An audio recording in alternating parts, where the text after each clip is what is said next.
Irritating ಅಂದ್ರೆ ಯಾಕೆ ಮಾಡ್ತಿದ್ದೀರಾ ಮತ್ತೆ ಬಾ ಮಾಡ್ಕೊಡು. ನೀನು ಮಾಡ್ಕೊಡೋದೇ ಇಲ್ಲ. ನೀನು ಹೆಲ್ಪೇ ಮಾಡಲ್ಲ ಅಂತೀಯಾ? ಹೆಲ್ಪ್ ಮಾಡಿದ್ರೆ ತಾನೇ ಅಮ್ಮಂಗೂ ಸ್ವಲ್ಪ ಈಸಿ ಆಗೋದು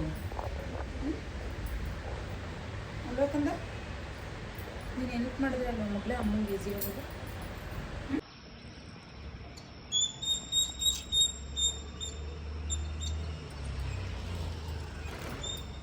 welcome back to our channel Rohit blog. ನಾನಿವತ್ತು ಮಾರ್ನಿಂಗಿಂದನೇ ಬ್ಲಾಗ್ನ ಸ್ಟಾರ್ಟ್ ಮಾಡ್ತಾ ಇದ್ದೀನಿ. ಇವತ್ತು ಯಾರೆಲ್ಲ ಫಸ್ಟ್ ಟೈಮ್ ನನ್ನ ಚಾನಲ್ನ ನೋಡ್ತಾ ಇದ್ದೀರಾ ಅವ್ರೋಗಿ ಸಬ್ಸ್ಕ್ರೈಬ್ ಮಾಡ್ಕೊಳ್ಳಿ ಮತ್ತು ಬೆಲ್ ಐಕನ್ನ ಕ್ಲಿಕ್ ಮಾಡಿದ್ರೆ ನಾನು ಹಾಕೋ ಪ್ರತಿಯೊಂದು ವೀಡಿಯೋಸ್ಗಳು ಕೂಡ ನಿಮಗೆ ನೋಟಿಫಿಕೇಷನ್ ಬರುತ್ತೆ. ಇವತ್ತು ಗುರು ಪೌರ್ಣಮಿ, ಎಲ್ರಿಗೂ ಕೂಡ ಗುರು ಪೌರ್ಣಮಿ ಹಬ್ಬದ ಶುಭಾಶಯಗಳು. ನೀವೇನೇನು ಅಂದ್ಕೊಂಡಿದ್ದೀರೋ ಕೆಲಸಗಳೆಲ್ಲವೂ ಕೂಡ ಇವತ್ತು ಸಂಪೂರ್ಣ ಆಗಲಿ ಅಂತ ನಾನು ನಿಮ್ಮಲ್ಲಿ ಕೇಳ್ಕೊತೀನಿ.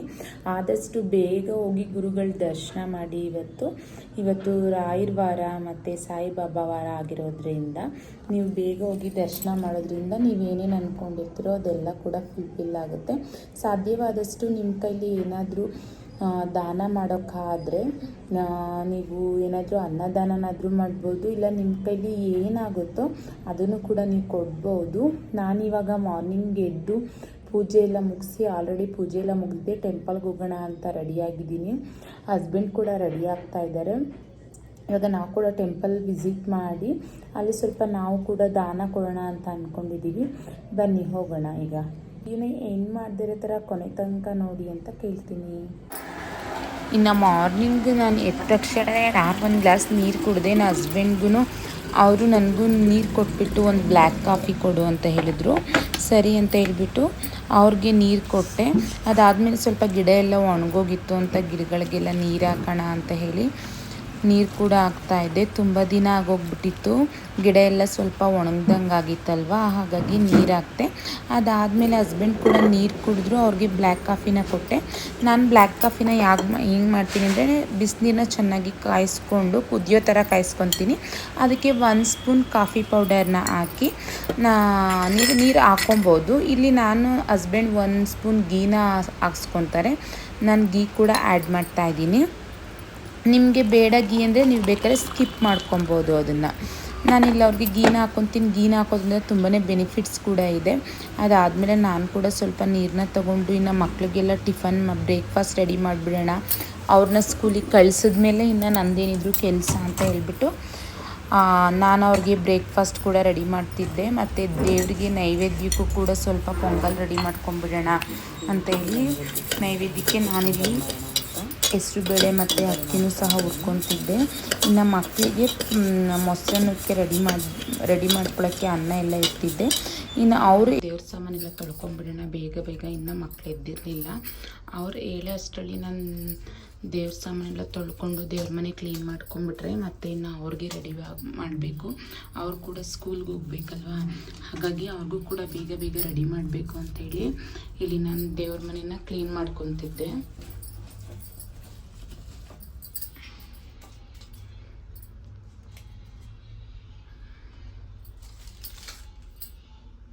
ನಾನಿಲ್ಲಿ ಮಕ್ಕಳಿಗೆ ಬೇಗ ಮೊಸರನ್ನ ಮಾಡೋಣ ಅಂತ ಹೇಳಿ ರೆಡಿ ಮಾಡ್ಕೊತಿದ್ದೆ.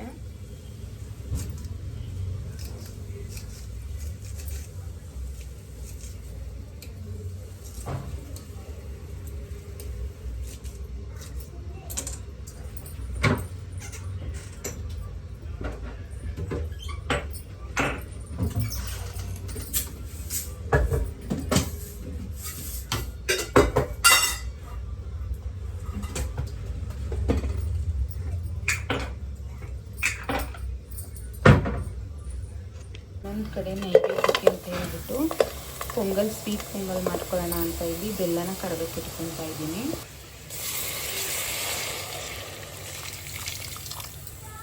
ಕಾಯಿನ ತುರ್ಕೊಂಡಿದ್ದೀನಿ. ಅದರೊಳಗಡೆ ಒಂದು 2 ಏಲಕ್ಕಿನ ಹಾಕ್ಕೊಂಡು ರುಬ್ಕೊತಾ ಇದ್ದೀನಿ. ಗೋಡಂಬಿನ ಫ್ರೈ ಮಾಡ್ಕೊಂಬಿಡೋಣ ಅಂತ ಹೇಳಿ ಸ್ವಲ್ಪ ತುಪ್ಪ ಹಾಕ್ಕೊಂಡು ಫಸ್ಟು ಗೋಡಂಬಿನ ಫ್ರೈ ಮಾಡ್ಕೊತಿದ್ದೀನಿ. ಮುಂಚೆನೇ ರೈಸ್ನ ಮಾಡಿಟ್ಕೊಂಡಿದ್ದೆ. ಬೆಲ್ಲ ಕೂಡ ಆಲ್ರೆಡಿ ಕರಗಿದೆ. ಇವಾಗ ಇದಕ್ಕೆ ಮಿಕ್ಸ್ ಮಾಡ್ಕೊಂಬಿಡೋಣ. ಮೊಸರನ್ನಕ್ಕೆ ಒಂದು ಪ್ಯಾನ್ನ ಕಾಯ್ಕಿಟ್ಕೊಂಡಿದ್ದೀನಿ. ಅದಕ್ಕೆ ಸ್ವಲ್ಪ ಆಯಿಲ್ನ ಹಾಕ್ಕೊಂಡು ಸ್ವಲ್ಪ ಹಸಿಮೆಣಸಿನ್ಕಾಯಿನ ಹಾಕ್ಕೊತಿದ್ದೀನಿ. 1/2 ಟೇಬಲ್ ಸ್ಪೂನಷ್ಟು ಜೀರಿಗೆ, ಸ್ವಲ್ಪ ಸಾಸಿವೆ, ಕರಿಬೇವು, ಸ್ವಲ್ಪ ಉದ್ದಿನಬೇಳೆ, ಸ್ವಲ್ಪ ಕಡಲೆಬೇಳೆ. ಇದನ್ನ ನೀಟಾಗಿ ಸ್ವಲ್ಪ ರೋಸ್ಟ್ ಮಾಡಿಕೊಂಡು ಮುಂಚೆನೇ ಅನ್ನ ಮಾಡಿ ಅದಕ್ಕೆ ಮೊಸರನ್ನ ಹಾಕಿಟ್ಕೊಂಡಿದ್ದೀನಿ. ಈ ಥರ ಹಾಕಿಟ್ಕೊಳ್ಳೋದ್ರಿಂದ ನೀಟಾಗಿ ಮೊಸರನ್ನ ಅದು ಹದವಾಗಿ ಇರುತ್ತೆ. ನಾನಿಲ್ಲಿ ಮೊಸರನ್ನಕ್ಕೆ ಸ್ವಲ್ಪ ಹಾಲು ಕೂಡ ಮಿಕ್ಸ್ ಮಾಡ್ಕೊತೀನಿ, ತುಂಬಾ ಟೇಸ್ಟಿಯಾಗಿ ಚೆನ್ನಾಗಿ ಬರುತ್ತೆ ಅಂತ ಹೇಳಿ. ಏನು ಇರಲಿ ಅರಿಯನ್, ಸ್ವಲ್ಪ ಹಾಕ್ತೀನಿ. ಸ್ವಲ್ಪ ಹಾಕೋಕಂದ, ಮತ್ತೆ ಬರೀ ಮೊಸರನ್ನನೇ ಸಾಕಾ? ಸ್ವೀಟ್ ಪೊಂಗಲ್ ಹಾಕಿದ್ರೆ ಏನಾಗುತ್ತೆ? ಯಾಕೆ ಮ್ಯಾಮ್ ಬೈತಾರೆ? ಮ್ಯಾಮ್ ಏನಂತ ಬೈತಾರೆ?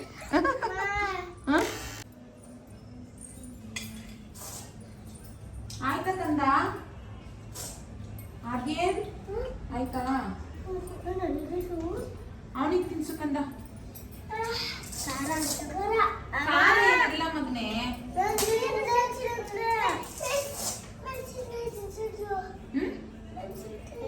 ಯಾಕಂದ ಮೆಣಸಿನ್ಕಾಯಿ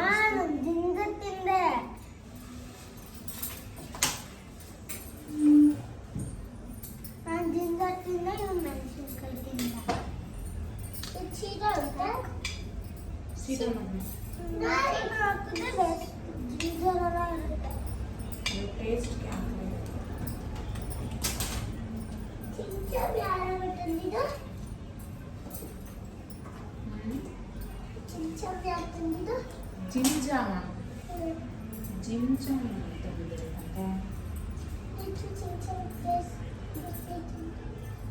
ಸರಿ, ಕಾಲೇನು ಶೂ ಹಾಕ್ತೀನಿ.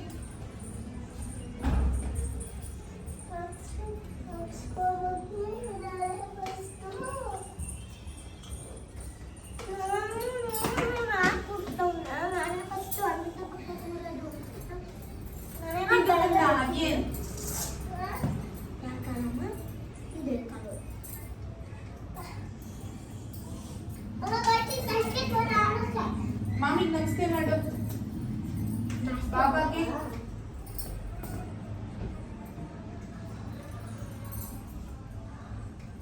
ಪೂಜೆ ಏನಾಗೋದಿದ್ರೆ ಹೇಳ್ಕಂತ ಇವತ್ತು ಹೇಳ್ಬೇಕು, ಹೇಳೋ ನೋಡೋದ್ಮೇಲೆ ಪೂಜೆ ಇವಾಗ ನಾನು ಮಾಡ್ತೀನಿ. ಹೋದ್ಮೇಲೆ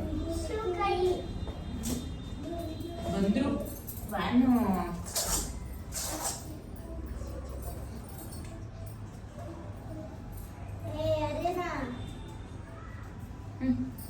ಇನ್ನೊಂದೆರಡು ಕುಕ್ತಿ ಚಿನ್ನ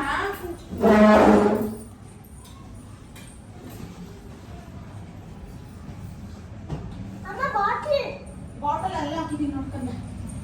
ತಗೋ ಮಗ್ಲೇ, ಇನ್ನೊಂದೆರಡು ಗುಪ್ ಬಾಯ್ಲಿ ಪ್ಲೀಸ್ ಕಂದ. ಅದೇ ನಾ ಮಾಡ್ಕೊಂಡ ಮೆಣಸಿನ್ಕಾಯಿ ಇಲ್ಲ, ಕಡಲೆ ಬೀಜ, ಅದು ಕುಂಕುಮ ಹಾಕ್ತಿಂದ ಬಾಯ್, ಕುಂಕುಮ ಇಡ್ತೀನಿ.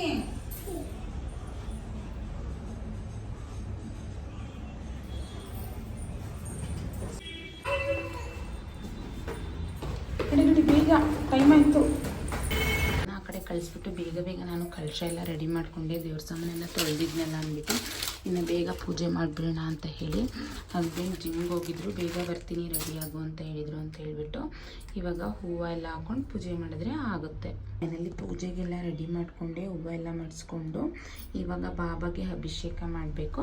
ಅಭಿಷೇಕ ಮಾಡಿ ಪೂಜೆ ಮಾಡಿದ್ರೆ ಆಗೋಗ್ಬಿಡುತ್ತೆ.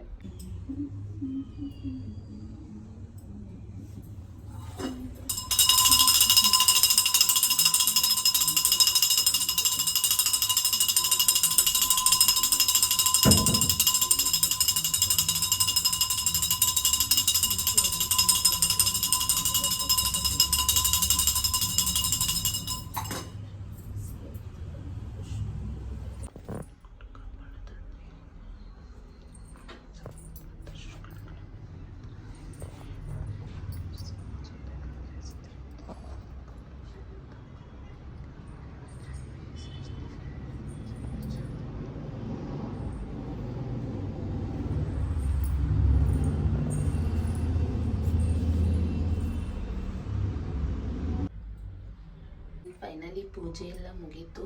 ಇನ್ನು ಪೂಜೆ ಎಲ್ಲ ಮುಗಿಸಿ ಟೆಂಪಲ್ಗೆ ಹೋಗೋಣ ಅಂತ ರೆಡಿ ಆಗ್ತಾ ಇದ್ದೆ. ಮತ್ತು ಹುಣ್ಣಿಮೆ ಅಮಾವಾಸ್ಯೆಲಿ ಮತ್ತು ಸಾಟರ್ಡೆ ನಾನು ಈ ಥರ ಒಂದು ಗ್ಲಾಸಿನ ಲೋಟಕ್ಕೆ ಈ ಥರ ನೀರು ಹಾಕ್ಬಿಟ್ಟು ಒಂದು ಲೆಮನ್ನ ಹಾಕ್ತೀನಿ. ಅದು ಮುಳುಗಿದ್ರೆ ನಮ್ಮ ಮನೇಲಿ ನೆಗೆಟಿವ್ ಎನರ್ಜಿ ಇದೆ ಅಂತ, ಅದೇನಾದರೂ ತೇಲ್ ಬಂದರೆ ನೆಗೆಟಿವ್ ಎನರ್ಜಿ ಏನೂ ಇಲ್ಲ ಅಂತ. ಇವಾಗ ಒಂದು ಆಲ್ರೆಡಿ ಇತ್ತು, ಇವಾಗ ಮತ್ತೆ ನಾನು ಅದನ್ನ ಕ್ಲೀನ್ ಮಾಡಿ ಹಾಕ್ತಾ ಇದ್ದೀನಿ. ಇಲ್ಲಿ ನೋಡಿ, ಇಲ್ಲಿ ಇವಾಗ ಮುಳುಗಿದೆ. ಇದು 24 ಅವರ್ಸ್ ಬೇಕು ಅದು ಮೇಲ್ಗಡೆ ಬರೋಕ್ಕೆ. ಆವಾಗ ನಮಗೆ ಗೊತ್ತಾಗುತ್ತೆ ನಮ್ಮ ಮನೇಲಿ ನೆಗೆಟಿವ್ ಎನರ್ಜಿ ಇದೆಯೋ ಪಾಸಿಟಿವ್ ಎನರ್ಜಿ ಇದೆಯೋ ಅಂತ. ನಾವು ಅದನ್ನು ನಮ್ಮ ಮುಂದೆ ಏನು ಬಾಗಿಲಿದೆ ಅಲ್ಲಿ ನಾವು ಅದನ್ನು ಹಾಕಬೇಕು. ನಾವು 24 ಅವರ್ಸ್ ಆದಮೇಲೆ ನಮ್ಮ ಮನೇಲಿ ಎನರ್ಜಿ ಯಾವ ಥರ ಇದೆ ಅಂತ ಅದು ತೋರಿಸುತ್ತೆ. ಪ್ರಸಾದನೂ ಕೂಡ ಮಾಡ್ಕೊಂಡಿದ್ದೀನಿ. ಇನ್ನು ಅದನ್ನು ನಾನು ಬಾಕ್ಸ್ಗೆ ಹಾಕ್ಕೊಂಡಿಲ್ಲ. ಇನ್ನು ಅದನ್ನು ಕೂಡ ನಾನು ಬಾಕ್ಸ್ಗೆ ಹಾಕ್ಕೊಂಡಿರೋಣ ಅಂತ ಇಟ್ಕೊಂಡಿದ್ದೀನಿ. ಬಾಕ್ಸ್ಗೆ ಹಾಕ್ಕೊಂಡಿರಲಿಲ್ಲ. ಸ್ವಲ್ಪ ಆಗೋಷ್ಟು ಸ್ವೀಟ್ ಪೊಂಗಲ್ನ ಮಾಡ್ಕೊಂಡಿದ್ದೆ, ಅದನ್ನು ಕೂಡ ಬಾಕ್ಸ್ ಹಾಕೊಂಡ್ಬಿಟ್ಟು ಅಲ್ಲಿ ಕೊಟ್ಬಿಡೋಣ ಅಂತ.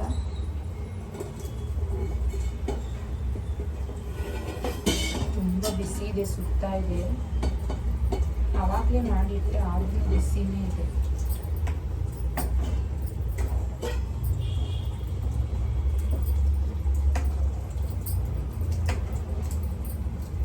ಆಲ್ಮೋಸ್ಟ್ ನಾನು ಪ್ರತಿ ಹುಣ್ಣಿಮೆ ಅಮಾವಾಸ್ಯೆ ಮಿಸ್ ಆದ್ರೂ ಹುಣ್ಣಿಮೆಲಾದ್ರೂ ಏನಾದರೂ ಮನೆಯಿಂದ ಮಾಡ್ಕೊಂಡು ಹೋಗಿ ತೊಗೊಂಡೋಗಿ ದೇವಸ್ಥಾನದಲ್ಲಿ ಪ್ರಸಾದ ರೂಪದಲ್ಲಿ ಮೊಸರನ್ನೋ ಇಲ್ಲ ಲೆಮನ್ ರೈಸ್ ಏನೋ ಆ ಥರ ನಾವು ಕೊಡೋದ್ರಿಂದ ನಮ್ಗೆ ಏನಾದ್ರೂ ಪ್ರಾಬ್ಲಮ್ಸ್ ಇದ್ದರೆ ಅಲ್ಲಿ ಸಾರ್ಟ್ ಔಟ್ ಆಗುತ್ತೆ. ಅನ್ನದಾನ ಮಾಡೋದ್ರಿಂದ ತುಂಬಾ ಒಳ್ಳೆಯದು.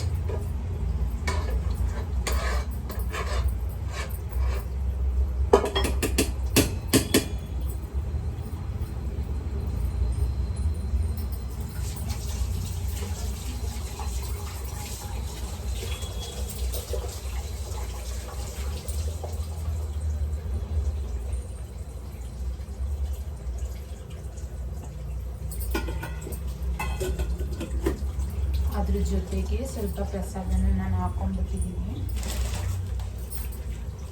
ಇನ್ನೊಂದು ಗುರುಪೌರ್ಣಮಿ ಇರೋದ್ರಿಂದ ಸಾಯಿಬಾಬಾ ಟೆಂಪಲಲ್ಲಿ ಫುಲ್ಲು ರಶ್ ಇರ್ತಾರೆ. ಒಂದು 10 o'clock ತನಕ ಅಷ್ಟೇ ದರ್ಶನ ಆಗೋದು. ಆವಾಗಲೂ ಕ್ಯೂ ಸಿಸ್ಟಮೇ ಇರುತ್ತೆ. ಇವಾಗ ಬೇಗ ಸ್ವಲ್ಪ ನಾವು ಬೇಗ ಹೋದರೆ, ನಾನು ಪೂಜೆನೂ ಕೂಡ ಬೇಗ ಮುಗಿಸ್ಬಿಟ್ಟೆ. ಹಸ್ಬೆಂಡ್ ಬೇಗ ಮಾಡು ಅಂತ ಹೇಳಿದರು ಅಂತ ನಾನು ಪೂಜೆ ಕೂಡ ಬೇಗ ಮುಗಿಸಿದ್ದೀನಿ. ಇವಾಗ ಅವ್ರು ಕೂಡ ರೆಡಿ ಆಗ್ತಿದ್ದಾರೆ. ಇವಾಗ ಇಬ್ಬರು ಕೂಡ ಹೊರಡಬೇಕು. ಅಲ್ಲಿ ಹೊರಟು ಇವತ್ತು ಯಾವ ಥರ ಅಲಂಕಾರ ಮಾಡಿದ್ದಾರೆ ಮತ್ತು ಟೆಂಪಲ್ಲೆಲ್ಲ ದರ್ಶನ ಹೇಗಾಯಿತು ಅಂತ ನಾನು ನಿಮ್ಮ ಹತ್ರ ವಿಡಿಯೋ ಮಾಡಿ ಹೇಳ್ತೀನಿ. ಬನ್ನಿ ನೋಡ್ತಾ ಹೋಗೋಣ.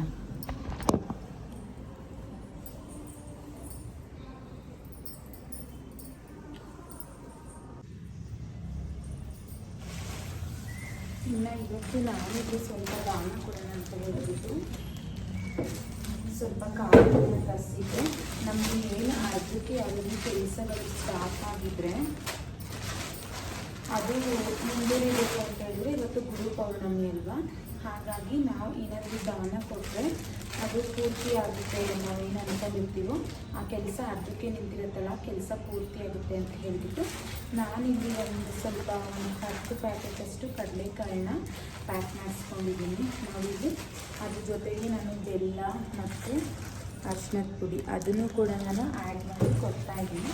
ಒಂದು 10 ಜನಕ್ಕೆ ಫಸ್ಟ್ ನಾವು ದಾನ ಕೊಟ್ಟರೆ ಪ್ರತಿ ಅಮಾವಾಸ್ಯೆ ಮೇಲೆ ಈ ಥರ ಮಾಡೋದ್ರಿಂದ ನಮಗೆಲ್ಲಾದರೂ ಅರ್ಧಕ್ಕೆ ಕೆಲಸಗಳು ನಿಂತಿದ್ರೆ ಅದು ಮುಂದುವರಿಯುತ್ತೆ. ಮತ್ತು ನಮಗೂ ಕೂಡ ಒಳ್ಳೆಯದಾಗುತ್ತೆ, ಮಕ್ಕಳಿಗೂ ಕೂಡ ಒಳ್ಳೆಯದಾಗುತ್ತೆ.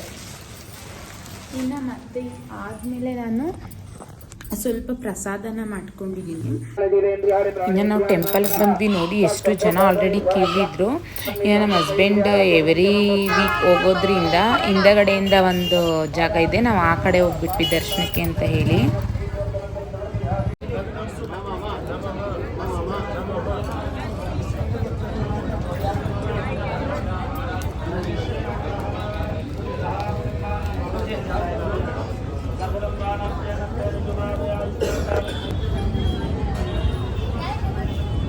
प्रत्येक देवता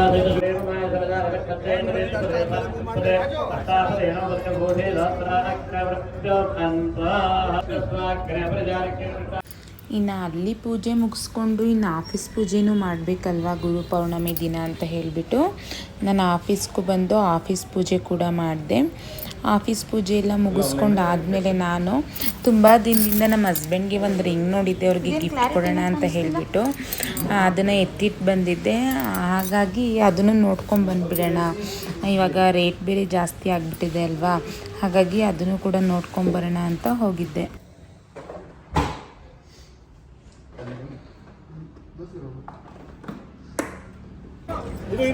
ಅದು ನೋಡಿಕೊಂಡು ನಾನು ಸರಿ ಅಲ್ಲೇ ಸಾಯಿಬಾಬಾ ಟೆಂಪಲಲ್ಲಿ ಊಟದ ವ್ಯವಸ್ಥೆ ಇರುತ್ತೆ. ಇವತ್ತು ನಿಜವಾಗ್ಲೂ ನೋಡಿ ಎಷ್ಟು ರಶ್ ಇದ್ರು ಅಂದರೆ ಹೋದ ವರ್ಷ ಇಷ್ಟು ರಶ್ಶೇ ಇರಲಿಲ್ಲ, ಈ ವರ್ಷ ಅಂತೂ ಸಿಕ್ಕಾಬಟ್ಟೆ ರಶ್ ಇದ್ದರು. ಇನ್ನು ಅದಾದಮೇಲೆ ಊಟ ಎಲ್ಲ ಮುಗಿಸ್ಕೊಂಡು ನಾನು ಮನೆಗೆ ಸ್ವಲ್ಪ ಕೆಲಸ ಇತ್ತು ಅಂತ. ಯಾವ ಕೆಲಸ ಬೇಕಾದರೂ ಮಾಡ್ಬೋದು, ಬಟ್ಟೆ ಮಾಡಿಸೋ ಕೆಲಸ ಇದೆಯಲ್ಲ ಅದು ಇರಿಟೇಟಿಂಗ್ ಕೆಲಸ, ಅದು ಆಗೋದೇ ಇಲ್ಲ. ಇರಿಟೇಟಿಂಗ್ ಅಂದ್ರೆ ಯಾಕೆ ಮಾಡ್ತಿದ್ದೀರಾ ಮತ್ತೆ? ಮತ್ತೆ ಬಾ ಮಾಡ್ಕೊಡು, ನೀನು ಮಾಡ್ಕೊಡೋದೇ ಇಲ್ಲ, ನೀನು ಹೆಲ್ಪೇ ಮಾಡಲ್ಲ ಅಂತೀಯ. ಹೆಲ್ಪ್ ಮಾಡಿದ್ರೆ ತಾನೇ ಅಮ್ಮಂಗೂ ಸ್ವಲ್ಪ ಈಸಿ ಆಗೋದು ಅಲ್ಬೇಕಂದ್ರೆ. ನೀನು ಹೆಲ್ಪ್ ಮಾಡಿದ್ರೆ ಅಲ್ವ ಮಗಳೇ ಅಮ್ಮಂಗೆ ಈಸಿ ಆಗೋದು. ಹತ್ರ ಬಿಡ್ಬಿಡಿ, ಸುಮ್ಮನೆ ವಿಡಿಯೋ. ನಂದಲ್ಲಿ ಓದ್ಕೋಬೇಕು 4 ಚಾಪ್ಟ್ರು ಓದ್ಕೋಗು ನೀನು EVS ಅಲ್ಲಿ.